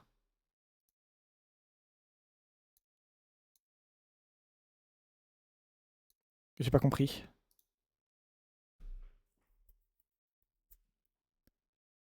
Alors, attends. Tac. Non, ça, c'est pas ça que je veux. Moi, je veux... Ah oui, non, d'accord. Oui, non, c'est parce que j'ai un TDAH, donc je perds facilement le fil de mes idées. Non, si. Alors, les mammifères, effectivement, j'en connais pas qui fassent de la photosynthèse. Par contre, il y a ce truc. Salut les petits curieux et les petites curieuses. Moi, c'est Spectre. J'ai encore trouvé une bébête bizarre. Oui, c'est vraiment une bébête aujourd'hui. Et comme faire une intro, c'est compliqué, c'est parti pour... C'est magique! Les Lizzie émeraudes. Comme son nom ne l'indique pas du tout, c'est pas une émeraude. Mais après tout, qui suis-je pour juger? Je suis pas scientifique. Et comme son corps l'indique encore moins, c'est pas une feuille non plus. Pourtant, elle est convaincante dans ce rôle-là. C'est peut-être pour ça que je la trouve aussi sous le nom de limace plante sur internet. Du coup, vous avez deviné, c'est une limace de mer. On la retrouve le long de la côte est de l'Amérique du Nord, de la Nouvelle-Écosse à la Floride. Mais comment qu'elle fait pour avoir cette tête, cette limace? Chez cette espèce, quand l'œuf est clos, la larve va grignoter un morceau d'algue verte. En faisant ça, elle avale les chloroplastes de l'algue. Regardez sur ce schéma chiant et compliqué, vous voyez le petit truc vert dans le gros truc vert? Eh ben c'est un chloroplaste. Et c'est ce truc qui permet aux plantes de faire de la photosynthèse. En général, les organismes qui mangent un truc digèrent la totalité de ce qu'ils mangent. Sinon, ça sert à rien en fait. Ça sert à rien quoi. Eh ben ouais, mais elle non. La limace avale les chloroplastes de la plante, mais elle les digère pas. Plus fort que ça, elle les intègre à son corps. En gros, elle se greffe à elle-même les panneaux solaires de l'algue. Et paf, ça fait des chocs à pic. La limace peut faire elle-même de la photosynthèse. Enfin, c'est plutôt les chloroplastes dans son corps qui font la photosynthèse à sa place, mais bref. C'est ça qui lui donne sa couleur verte. En plus, son corps a évolué de manière à lui donner une apparence de feuille. Ça permet de tromper les prédateurs. La photosynthèse complète son régime alimentaire, en plus des feuilles qu'elle croque de temps en temps. Et ça fait d'elle un organisme presque autotrophe. Autotrophe, qu'est-ce que c'est ? Être autotrophe, c'est quand vous produisez votre propre énergie sans avoir à manger de trucs. A l'inverse, il y a les hétérotrophes qui doivent manger des trucs parce qu'ils peuvent pas produire leur propre énergie tout seuls. Regardez sur ce schéma chiant et compliqué. À gauche, la fleur se nourrit de l'énergie produite par la photosynthèse via le soleil, grâce à ses chloroplastes. Elle est donc autotrophe. Et à droite, la vache, elle peut pas. Du coup, elle bouffe des trucs. Par exemple, les fleurs. Méchante vache. Elle est hétérotrophe. Sauf que dans le cas de notre limace, ça marche pas. Elle est pas vraiment tout à fait autotrophe ni hétérotrophe, vu qu'elle fait les deux. Eh oui. Du coup, elle est quoi ? Bitrophe ? Bravo les bitrophes ! Le vrai terme, c'est mixotrophe. Bitrophe, c'est mieux quand même. Et voilà. Et oui, bitrophe, c'est mieux quand même. C'était ça pour l'Elysie émeraude, la limace de mer qui fait de la photosynthèse. Si vous voulez... Voilà, n'hésitez pas à aller voir ce petit youtubeur. Il me semble que ce qu'il fait est pas trop mal. Je dis ça, je dis rien. Voilà. Allez. Bref. Et donc voilà, il y a, c'est pas la seule exception, c'est pas la seule espèce qui le fasse, mais il y a du coup des animaux qui font de la photosynthèse. Alors c'est plus compliqué que ça, ils la font pas tout à fait directement eux-mêmes, enfin c'est quand même une limace qui fait de la photosynthèse, on lui enlèvera pas ça quoi. Tiens, sinon il y a des espèces de ce genre là aussi qui sont capables de se décapiter et de rester en vie. Et après le corps repousse, voilà, je dis ça comme ça, je le largue ici. Putain, le monde vivant c'est trop cool. Voilà. N'hésitez pas à aller voir tout ça. N'est-ce pas ? Parce que c'est bien. Enfin, je pense que c'est bien. N'est-ce pas ? Voilà, et ça, c'est l'épisode dont je parlais sur les vaches, les chèvres, etc. Voilà. Vous remarquerez que ça fait beaucoup de bébêtes qu'on a découvert ici quand même. Hein. On a vu des bestioles atypiques. Ça, c'est le Kaluta, à la rencontre de l'étrange 50. Le Kaluta, c'est un... Ah, c'est triste, le Kaluta. Je suis pas certain que je regarderai les longues vidéos de 3 heures à la petite... Que je regarderai les longues vidéos de 3 heures par rapport à la synthèse de 3 minutes. La synthèse de 3 minutes est meilleure, on est d'accord. Hein. C'est clair. Non, mais ça, c'est les VOD des lives. Hein. Je les mets là parce qu'on sait jamais. Mais je m'attends pas à ce que... à ce que les gens aillent les voir. En vrai, je les mets là parce que quand même. Mais bon. Mais il y a moyen d'apprendre plein de trucs en vrai sur les lives. Moi, je dis ça, je dis rien. Mais effectivement, ça m'étonne pas que les épisodes en format court de 3 à 5 minutes soient plus intéressants. Évidemment. C'est pour ça que je l'ai fait à la base. Hein. C'est des petits condensés d'informations bien présentés, rapides, clairs, nets, précis. Il y a des gens qui m'ont dit que c'était sympa pour les enfants jusqu'à 6 ans et demi. Ce qui m'a un peu surpris. Mais apparemment, il y a des gosses de 6 ans et demi qui demandent d'avoir plus de vidéos que je fais. Ce qui, du coup, m'a rendu très content. Mais par contre, faire les vidéos, ça va. Par contre, les monter, c'est pas possible. Hein. Les monter ce truc, me prend... parce que les pixel art, etc., c'est tout moi. Hein. C'est moi qui fais tout. Hein. Ça fait 1 mois. Pour un épisode de 3 à 5 minutes, il me faut au minimum 1 mois pour monter. Et pour le faire, il me faut max 4 heures. Voilà. Les recherches en général, j'essaie de donner plus de temps quand même. Mais les recherches, l'écriture, l'enregistrement, 4 heures. On va dire en général sans les sources, quoi. Sans le temps de faire mes recherches, etc. Mais en fait, tout ça se fait assez vite parce que je sais d'office où je vais, en fait. Parce que je me base sur ma réflexion débile, en fait. Je me dis, tiens, je sais ça sur le monde vivant, et est-ce qu'il n'y a pas une exception ? Est-ce qu'il n'y a pas un truc qui... Et je trouve, quoi. Tiens, je connais les oiseaux qui volent, je connais les chauves-souris qui volent, mais est-ce qu'il n'existerait pas un animal dont on estime qu'il pourrait pas voler, mais qui vole quand même ? Et bim, les calmars volants. Tiens, je connais les plantes, je connais la photosynthèse, mais est-ce qu'il y a des animaux qui font de la photosynthèse ? Et bim, la limace plante. Et c'est comme ça tout le temps. Absolument tout le temps. Et on va pas se mentir, l'existence de ChatGPT facilite énormément la vie pour ça. Je ne fais pas mes recherches avec ChatGPT, je suis pas fou, mais pour lui demander, pour lui poser mes questions random et voir s'il a pas un début de réponse pour pouvoir chercher après et creuser moi, c'est beaucoup plus facile. Parce que sinon, c'est des heures et des heures de recherche dans le vide, en fait, sans savoir ce que je cherche même. Là, ChatGPT peut me dire, alors oui, il existe ce truc-là, et moi, je peux le chercher après. Ça arrive de temps en temps, comme on l'a vu en live, que ChatGPT me dise de la merde, mais bon. Au moins, je peux le vérifier, parce que je fais je fais les recherches, quoi. Donc ça reste un bon outil pour lancer des pistes. Mais il faut pas faire ses recherches avec ChatGPT. Hein. Enfin bref. Voilà. Et oui, du coup, j'aimerais bien faire plus de ces épisodes-là. J'ai énormément de choses à dire. J'ai plusieurs épisodes décrits intégralement. Ils sont faits, genre, mais il faut que je les enregistre. Et puis surtout, il faut que je les monte. Et j'avoue que j'ai pas l'énergie pour ça. Et j'ai déjà cherché un monteur bénévole, parce que j'ai pas de thunes, malheureusement. Mais j'ai pas. Je n'ai pas. J'ai essayé de contacter des écoles techniques, mais pareil, hein, c'est pas le moment, donc bon. Tant qu'à faire, je te recommanderais Perplexity, on en a déjà parlé ça je crois, ou Mistral IA à ChatGPT. Perplexity.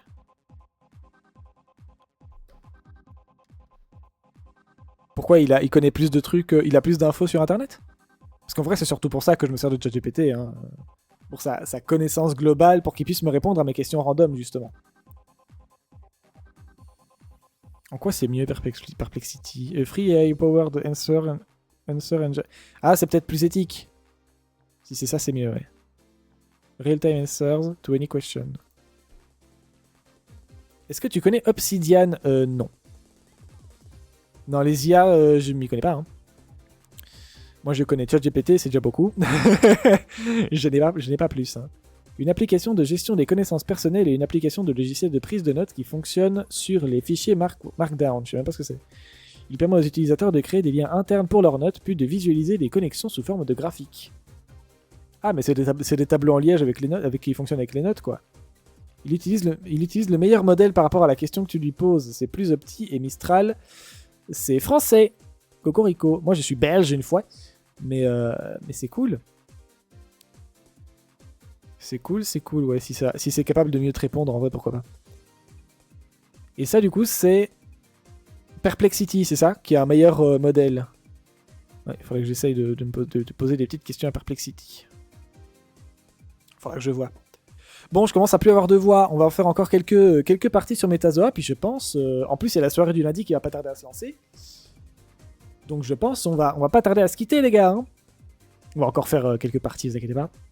Mais ouais, là c'est imminent, là. Alors... Metazoa, de nouveau. On commence avec la totalité des animaux. Ça peut être n'importe quoi. Ça peut être n'importe quoi, donc. Même les éponges. Voilà. Le premier grade qui sépare les premiers trucs dans le monde vivant en dessous des métazoaires, c'est les œufs métazoaires. Et ça enlève les éponges, du coup. Donc, même les éponges. Bon stream. Merci, Embuscade. De toute façon, on va bientôt s'arrêter là. Mais merci. Et puis, bonne soirée, du coup. Donc, le tigre. J'aime bien commencer par les tigres. On est sur un bilatéralien. Si c'est le truc le plus proche du tigre, on n'est clairement pas sur un mammifère. On n'est pas sur... en fait, on est probablement sur de la méduse, du mollusque, ou des trucs du genre, quoi. On va dire méduse, pour commencer. C'est pas une méduse. On est sur un bilatéralien. La méduse n'est pas un bilatéralien. Je sais pas pourquoi j'aurais dû réfléchir. C'est un eumétasaure, mais c'est pas une... Non. Donc on est plutôt sur un arthropode. Éventuellement crabe, crevette, homard, mais on est plutôt sur tous les petits trucs qui grouillent, qui grimpent, les mille pattes, etc.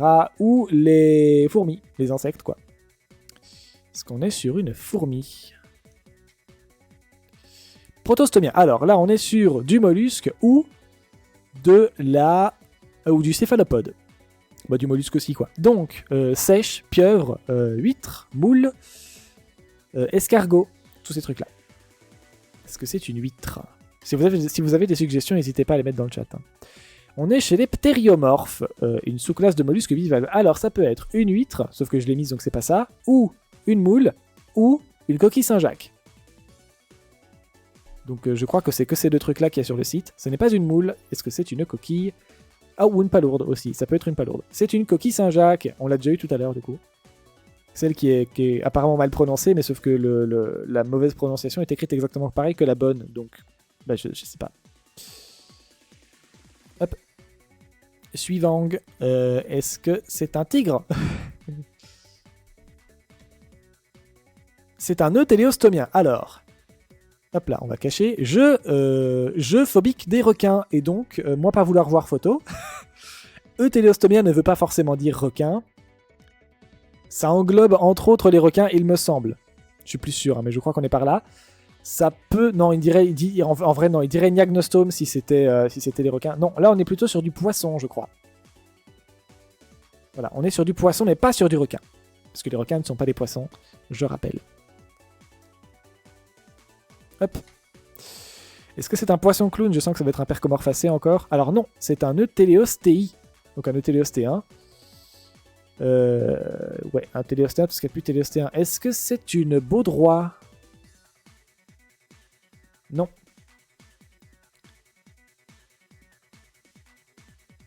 Alors voilà, c'est ça. Il y a une différence entre les eutéléostéi et les percomorphacées. Voilà. Et là, on n'est pas sur un percomorphacé, c'est bien, c'est une gigantesque variété de poissons. Le problème, c'est que si c'est pas ça... Je vois pas ce que c'est. Parce que c'est sûrement un petit poisson d'eau douce. Et là, je ne m'y connais simplement pas du tout.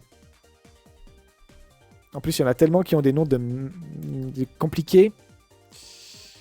Est-ce que c'est un thon? Est-ce que c'est un saumon et tout ça, là? Ah, on est chez les Protacanthoptérygiens. Un super ordre de poissons téléostéens. Et oui, parce que les téléostéens regroupent 99,8% des vrais poissons. Alors que c'est leur, leur groupe ancêtre duquel ils descendent, les actinoptérygiens, qui contiennent tous les autres, alors tout ce qui reste, mais aussi dans le tas, 0,2% des vrais poissons du coup. Qui ne sont pas contenus dans les téléostéens. Tout ce qui déborde si vous voulez. Voilà. Hop. Aquaportail.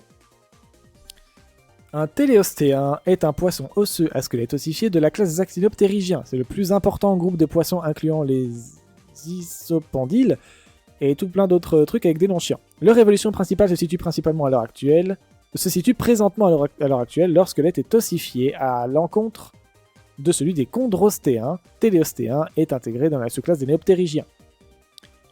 Autant de mots compliqués pour dire que Nemo est un vrai poisson et que les requins ne le sont pas. Vous pourrez remarquer d'ailleurs sur le truc, le machin, la carte, voilà. Si vous arrivez à spotter Nemo au milieu de la carte, que la différenciation avec les requins s'est faite il y a très longtemps. Nemo est au milieu de la carte, alors que les requins, représentés par un requin marteau, est tout en bas dans la zone bleue au milieu. Juste en dessous de Nemo, d'ailleurs, entre Nemo et le requin marteau, il y a un poisson un peu long et rouge là. Vous remarquerez que donc c'est par là que ça se passe. Et ben donc les requins sont des chondrichtiens et leur ancêtre commun c'est séparé de l'ancêtre des poissons il y a très longtemps, avant les dinosaures qui volaient pas, parce que je rappelle que les oiseaux sont des dinosaures qui volent. L'ancêtre des requins s'est séparé de celui des poissons, des vrais, il y a très longtemps, bien avant les dinosaures type T-Rex. Bien avant. Donc les requins ne sont pas des poissons. Et en plus, les vrais poissons, ils ont une caractéristique typique, ils ont les nageoires rayonnées. Ils ont des rayons sur les nageoires. Or, les nageoires des requins, c'est des gros trucs bien lisses, bien charnus là. Et bah sauf que du coup, c'est pas des poissons, parce que voilà. S'ils faisaient partie de la bonne catégorie, de la bonne famille si vous voulez, ils auraient au moins ce trait-là qu'ils n'ont pas.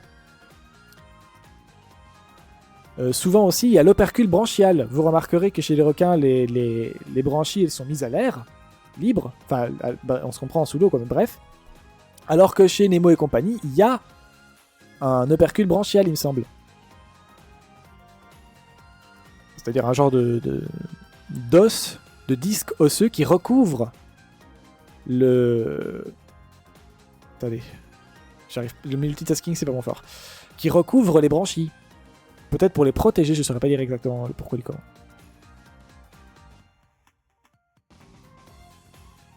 Voilà, ici vous voyez. Bon, vous voyez un poisson crevé, je suis pas sûr de vouloir le voir du coup, mais bref. Voilà, je crois que c'est le truc, le 2 là. L'os préoperculaire et... l'os préoperculaire et 2, l'os perculaire. C'est ça, l'opercule branchial dont je parle.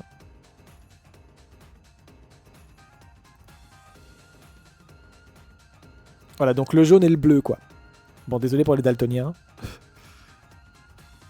Hop, comme ça, vous pourrez quand même le voir. Voilà, ça là, ça forme l'opercule branchial, du coup. Surtout le 2.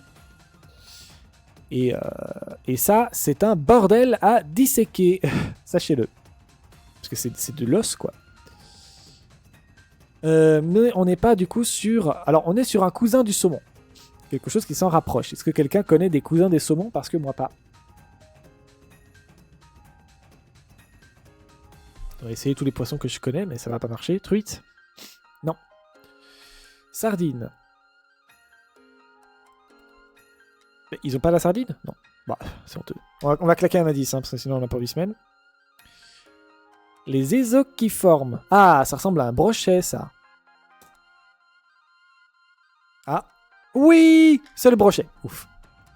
Le grand brochet. Le brochet ou grand brochet est une espèce de poisson prédateur de l'ordre des ésochiformes, les ossiformes, je sais pas, commune dans les eaux douces et saumâtres de l'hémisphère nord. Et yippie. Bon, on s'en fait une dernière? Alors, bon, tigre, bien sûr. Ah, on est de nouveau sur un eutélostomien. Ça veut dire encore un connard de poisson. Lequel? C'est la question. Est-ce que c'est un poisson combattant? Ah putain. Est-ce que c'est un saumon? On sait jamais. Ah. C'est un salmonidé, mais... Oula. Il a pas l'air dans son état naturel, celui-là. C'est un salmonidé, mais ce n'est pas un saumon. Et on n'a pas droit à un indice. Merde. Si c'est pas un saumon, mon pote, je sais pas, hein. C'est un salmonidé... Ah non, c'est même pas un salmonidé, c'est un salmoninné. C'est encore plus précis, je crois. Enfin, chez les bovidés, du coup, et les bovinés, ça marche pareil. Boviné, c'est une précision parmi les bovidés. Donc les salmoninés doivent être plus précis. Et ça ressemble à un saumon, le truc, quoi. C'est un saumon qui s'appelle pas saumon. Purée, dit.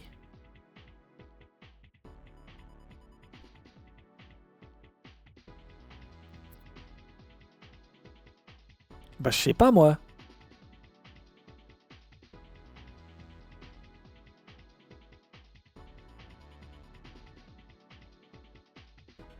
Ah ouais, non, là, je sais pas. On va refaire... C'est reparti, hein, la truite et tout. On va quand même aller voir chez... En vrai, j'ai pas envie de faire comme ça. Ah si! Ah putain! Ah bah, la truite est un salmoniné, vous la prendrez. C'est vrai que ça ressemble un peu, c'est pour ça que je voulais essayer, mais je pensais pas que c'était réellement dedans. La truite arc-en-ciel, une espèce de salmoniné originaire du sous-continent nord-américain, où elle est commune, mais se trouve également en Europe ou en Amérique du Sud, et en Amérique du Sud où elle a été introduite. Bon, c'était un peu rapide, hein. Un petit peu quand même, on va se refaire une. Tac, on est sur un... Ah! On est sur un sarcoptérygien, mais ça va nous aller super vite. Alors, les sarcoptérygiens, c'est pas des poissons. Je sais, ça ressemble, mais bon. À ma connaissance sur le site, il n'y a qu'un seul sarcoptérygien, et je n'en connais que deux. Il y a le dipneust. Alors, c'est toute une variété, les dipneustes, ça s'appelle qu'une seule espèce, mais bref. Ils ne sont pas sur le site. Ils sont pas là. Voilà. L'autre sarcoptérygien, c'est le sélacanthe. Alors, qu'est-ce qu'un sarcoptérygien? Bon, c'est des cousins des poissons. C'est d'ailleurs des sarcoptérygiens que descendaient les tétrapodomorphes. Donc, les cousins des poissons qui se sont adaptés à la vie terrestre, qui sont partis à la conquête des continents, etc. C'est eux. Enfin, c'est pas le sélacanthe, mais c'est de sa lignée. C'est un ancêtre très lointain dans sa lignée. C'est de lui que c'est parti. Voilà. Et donc voilà. Quelle différence visuelle on peut retrouver par rapport aux autres poissons? Eh bien, rappelez-vous de ce que j'ai dit sur les requins. Là, c'est la même. C'est les nageoires. Ici, ce sont des nageoires charnues et pas des nageoires rayonnées. C'est-à-dire qu'ils ont des grosses nageoires bien thick. Voilà. Et ils n'ont pas... Ils ont pas les rayons, quoi. Ils ont des grosses nageoires bien vénères. Et donc, c'est le sélacanthe, a priori.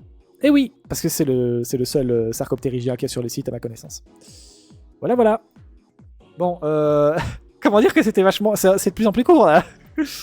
Latimeria calumnae, communément appelé le sélacanthe africain ou le sélacanthe de l'ouest de l'océan Indien. C'est une espèce de poisson de la famille des Latimeridae. Bon, on s'en refait une un peu plus mieux, s'il vous plaît. Hein, une qui dure, pourquoi pas. Un bilatéralien. Donc, de nouveau un arthropode ou un pancrustacé. Ça inclut les arthropodes et ça inclut les crabes, etc. Les crustacés, du coup. Ou, donc, dans les arthropodes, il y a aussi les tiques, les araignées, les scorpions, etc. Est-ce que c'est une araignée? C'est un arthropode, mais ce n'est pas une araignée. Ça peut être... alors, ce n'est pas un scorpion, il nous aurait dit que c'est un arachnide, donc ce n'est pas ça. Donc on est soit sur du crustacé, soit sur de l'insecte, je pense. Donc fourmi ou crabe, quoi. Est-ce qu'on est sur une fourmi? Ah, on est chez les ptérygotes. Les ptérygotes sont une sous-classe d'insectes à part dans la classification de Beibienko. Le ptérygote signifie ailé, donc on est sur de l'insecte qui a des ailes. Alors je ne sais pas où ça se situe par rapport aux comment ils s'appellent? Les holométaboles? Je sais plus, donc ceux qui ont une métamorphose, comme les papillons, les scarabées, plein de trucs. Bon, là, vu ce qu'on a sous le pif, ça y ressemble hein, à un animal qui fait une métamorphose, mais je suis pas sûr. Bref, si c'était métamorphose et compagnie, ça pourrait être aussi des moustiques, par exemple. Donc là, on est sur un insecte ailé. Bon, ça ressemble à une mouche qui ressemble à une abeille. On va essayer mouche. Ce n'est pas une mouche. Est-ce que c'est une abeille? C'est pas une abeille. Est-ce que c'est un moustique? Ce n'est pas un moustique. Alors, les résultats. Tac. Donc, on est chez les...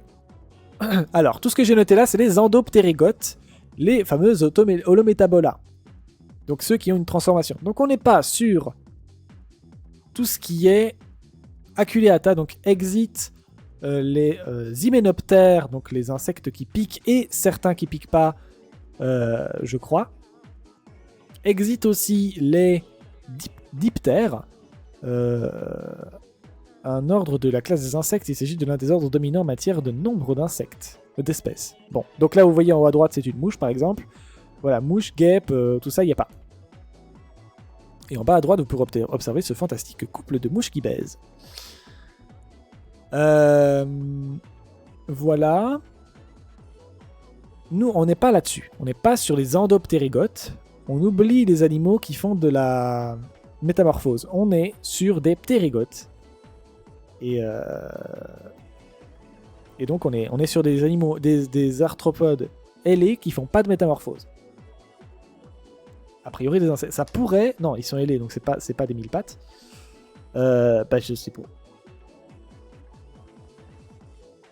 On va peut-être craquer un indice. Un truc, un insecte ailé qui ne fait pas de métamorphose. C'est ailé une punaise?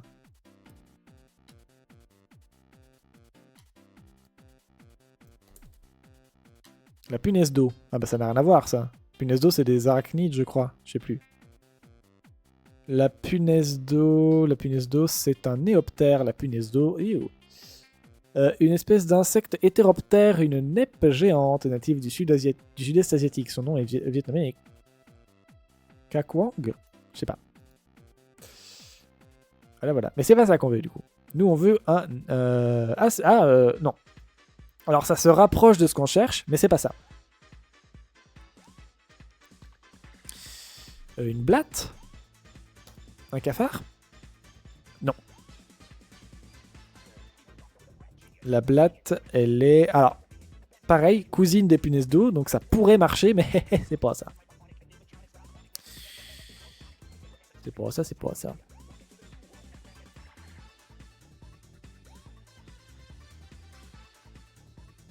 Est-ce qu'ils ont les gendarmes? Non. Écoutez, je vais craquer un indice, hein, je sais pas où on va là.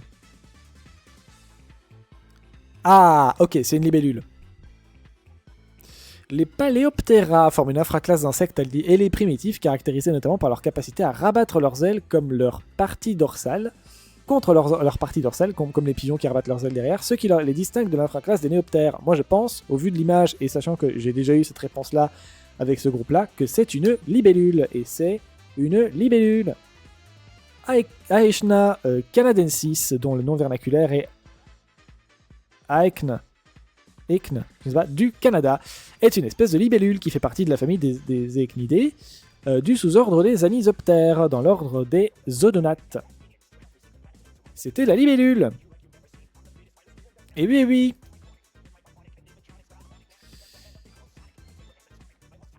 Ouah. Il a été galère celui-là un peu, hein. En vrai, si j'avais pas grillé un indice, je sais pas si j'aurais trouvé. Et donc pas de métamorphose chez la libellule, si je comprends bien. J'ai peut-être pas compris, hein, mais... Les holométaboles, parfois appelés endoptérygotes, sont un super-ordre d'insectes de la sous-classe des ptérygotes qui se caractérisent par leur développement appelé l'holométabolisme ou la métamorphose complète. Ah, c'est peut-être une métamorphose incomplète. Ou peut-être qu'il y en a pas, hein. Mais ce truc-là, j'imagine qu'il y a un genre de métamorphose, je sais pas. Bref. Voilà, voilà. Bon, je suis fatigué, j'ai plus de voix et j'ai faim. Autant de raisons pour couper le live. Donc voilà, écoutez, c'était super. Merci beaucoup pour le live, OMG. Et surtout pour le raid. C'était très cool. J'espère que mon PC pourra le supporter la prochaine fois. C'est pas la première fois comme raid pourtant, et ça s'était bien passé avec A-Fusy. Et après, c'était peut-être pas le même nombre de personnes aussi. J'ai vu quelque chose comme 60, ce qui est énorme par rapport à ce que je fais d'habitude. Mais enfin, c'est chiant si je peux pas me faire raid par des personnes avec des communes un peu plus grosses que la mienne. Bah, c'est pas cool. C'est pas cool. Et puis surtout, ça pète la chaîne de raid en fait. C'est pas cool pour d'autres gens qui auraient pu utiliser le raid, ça m'énerve. Bref, il est vraiment temps que je m'achète un PC. Le pire, c'est qu'en plus, j'ai les moyens de le faire. Ça me rend fou. J'ai les moyens de le faire, mais je peux pas me permettre de le faire maintenant parce que la vie c'est dur. Vas-y. Voilà. Mais j'aimerais. Je ne demande que ça en fait, de pouvoir claquer ce pognon, de pouvoir m'acheter un bon PC, de plus avoir ces soucis en fait. Ça me fout en l'air tout en fait. Mes lives, c'est déjà un décalage son tout le temps entre le son et l'image. Ça me fout en l'air les raids. C'est trop chiant en fait. Mais je peux pas dépenser mon argent comme je veux pour l'instant.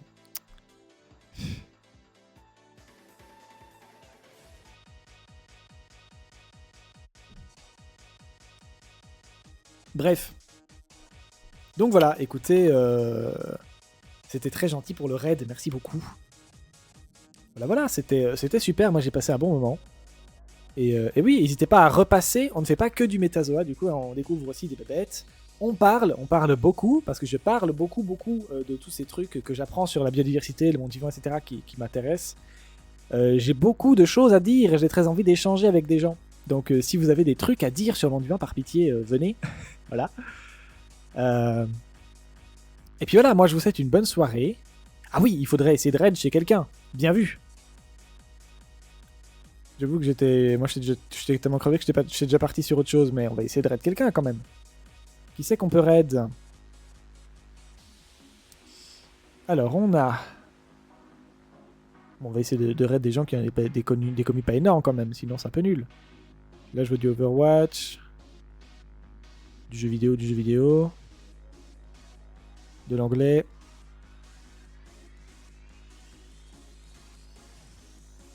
Du jeu vidéo, du follower only. Du Valorant.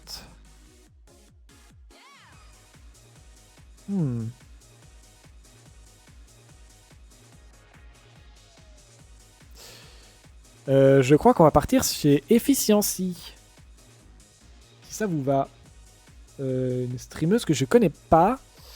Je l'ai follow il y a probablement pas très longtemps. J'ai dû voir ses TikTok. Il y a pas mal de gens, de noms qui se rajoutent dans les chaînes que je peux raid.